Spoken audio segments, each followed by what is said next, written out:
Hey, what's up everyone? It's Carlos with Toy Gigante. I am running around again this morning like every day, but I do have some parts here in the pressure chamber, and of course I ran out of material, so I'm gonna have to go to Reynolds Advanced Materials again. Hopefully they're open today. I'll check the hours.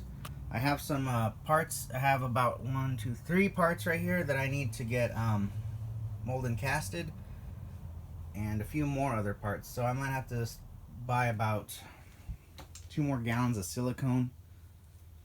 So I'll see what I need soon. And I decided that since the pressure pot is gonna be unavailable for like 4 days, that I might as well just try to mold and cast these tracks, at least one of them, using 65D resin, which is what I use for the HISS tank body, which is a resin that dries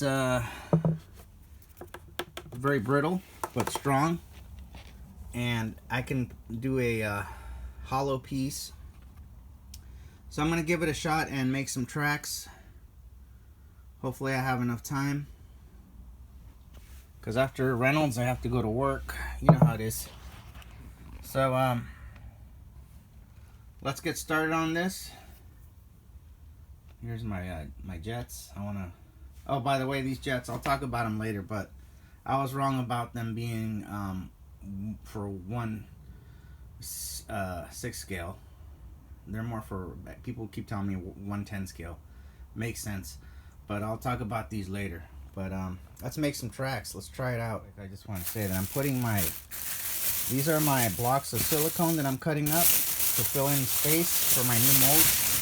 And I'm putting them in bags, and I put the molds in bags too, just because I want to keep them nice and clean, and I don't want dust to get on everything, because once dust gets on stuff, it might be it might not stick as well with the new silicone and stuff like that. So I just want to keep parts clean, basically. This foam board I'm gonna cut out right here, and made a little line right here. Cut it out. That way I have a wall. That way this little piece, when I put rubber bands on there, I won't be doing this. It'll just be, I'll be pressing against this, and I'll be pressing against this, so it'll be solid, because I don't want any flex. So let me cut these out, and I'll rubber band. This goes over here. I put an A and an A here. That way I know which ones go to what. So now, when I do a rotocast, what I mean by that is I'm not going to use the machine for this. It's light enough where I can move it around myself. So when I rubber band it, like I said, I'll be pressing on this, and it won't make an indent like this. You don't want that. So you get this. It'll make sense soon. And I got my rubber bands right here from Office Depot. I'm gonna rubber band all of it together. That's how I keep it together, so that when I pour the resin inside, it won't spill all over the place. Basically, that's what I'm doing. Time to spray on the release agent, and then I'm going to brush it on inside. That way I know that it's in there all over the place evenly. Once you spray that mold release, you got to brush it on.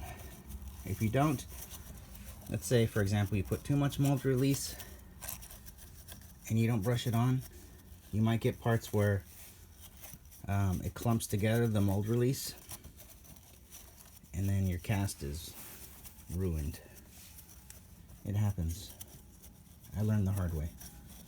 So brush it on, and put your tools away when you are done.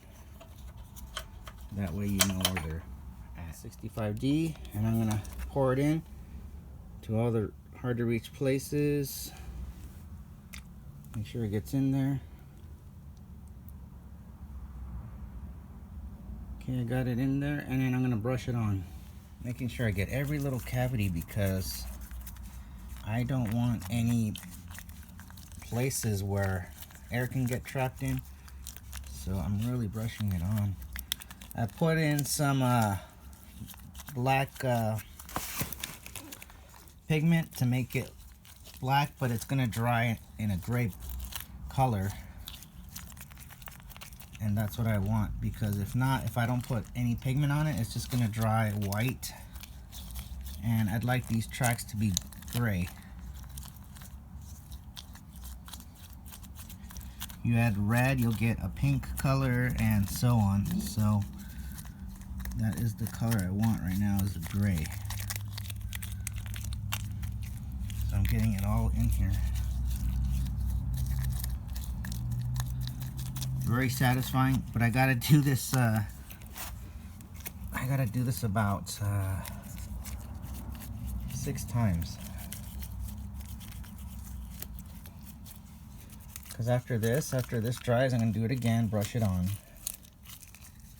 and then I'm gonna probably do it again with the brushes until I get every little area in here really covered in this stuff. It has to get in there, or else I'm gonna, like I said, I'm gonna have places where it doesn't get in there, and then it just looks bad. So let me do this. Hard with one hand, but I gotta get better material, or better recording equipment. I know. Been saying that forever. Once this is dry inside here, then I'll know to put in another mix of the 65D. It's just gonna take about, this will take about 30 to 40 minutes. I'm not gonna do the rest of the tracks like this, I don't think, but I'm giving this a shot just to see what it's like, and just so I could have tracks today, or one track, because I'm impatient a little bit and I'm excited about this. So another thing too is I usually do this outside because I don't want to be breathing in this stuff, and I have my door open, just so you know, and you should wear a respirator and this and that for safety. So as you can see, it's starting to turn gray, even in here. That means it's almost time for another round of resin, 65D. Starting to turn gray, that's a good sign. I have my scale here just in case. I like to accurately measure or weigh my resin. That way I don't mess up. You can eyeball it too, but this is how I've been doing it, and it works for me. Just like magic, it's turning gray, and I just got to repeat the process, do it all over again, and keep doing this. So I'm going to brush it again, and we'll see what happens. So now I'm just repeating the process, and I'm getting more of the 65D all over the place, and building a strong wall so that when I start to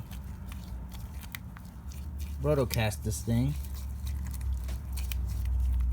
it will have a wall and no holes. That's something that oops, gotta be careful. That's something that I have to do in order to get a piece that's solid with no holes.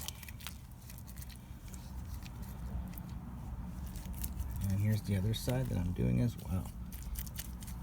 This is the inner part of the track, and this is the outer part. And the outer part, like the inner part, has to look good.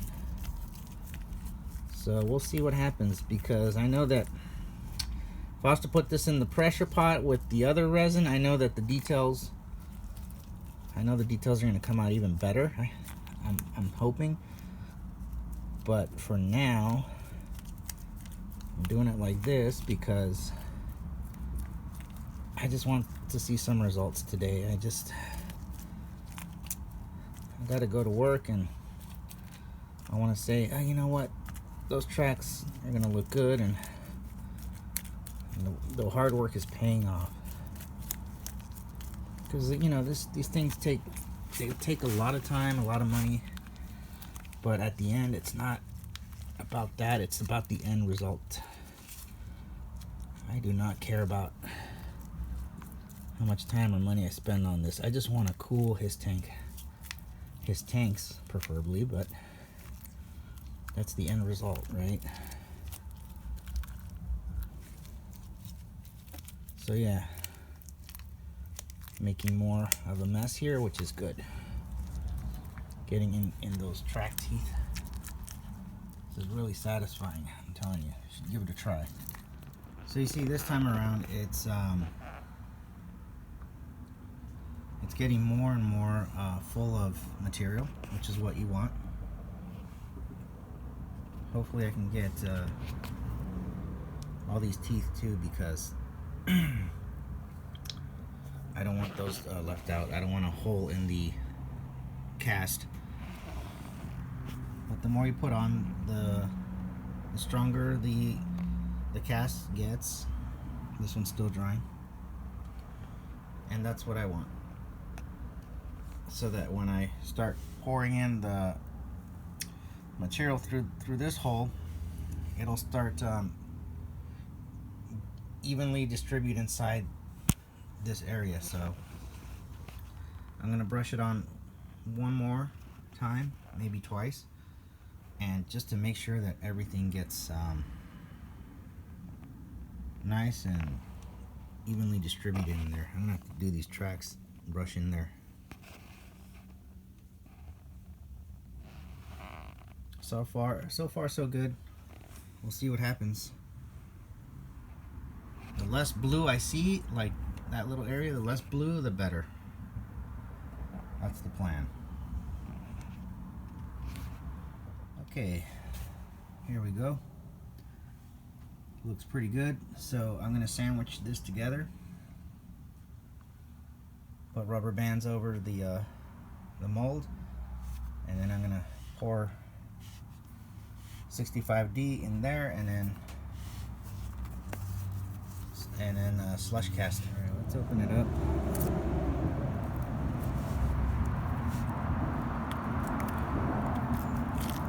All right, let's keep opening it up. Well, it's not bad.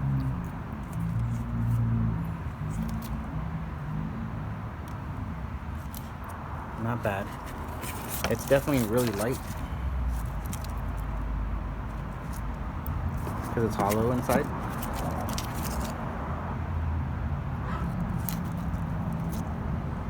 This is where I poured it from.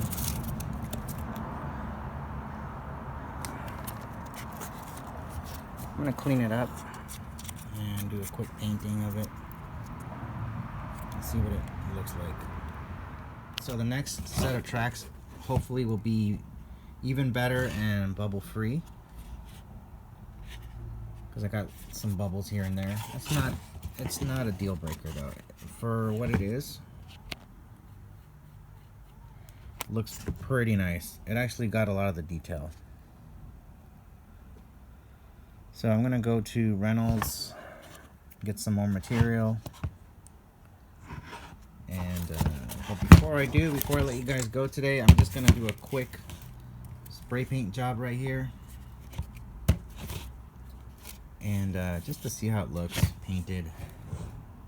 Not bad, but like I said, I think the when I pressurize it, it'll be even better. I'm gonna give it a shot soon, but I wanted to show you what a hollow track would be like. Where's my original? My original, it's right here.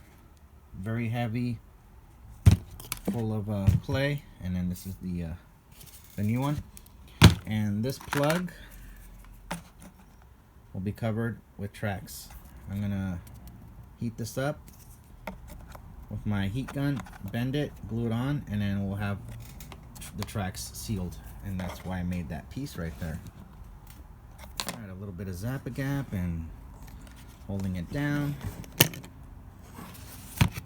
There is the missing piece to the track system. And you guys are learning all my little tricks. How's about you like and subscribe to the channel? Help me out. If you want to see more of this kind of stuff, help me out by watching more and subscribing, and that way I can make more crazy projects like this, because this is what I like to do. And if you like watching this kind of stuff and learning, it's my pleasure. Not bad at all, not bad. Letting it dry up. Excellent paint for this kind of work. Alright. Paint's still drying, but there you have it. Pretty successful. There you go, paint's still drying. One hollow track complete. This happened and this happened, but not bad overall. It just looks like battle damage right now. I'm gonna give it another shot with a different kind of resin soon, and we'll see how it looks. And in case you were wondering, a little mock-up right here for you. Alright, more soon. Take it easy.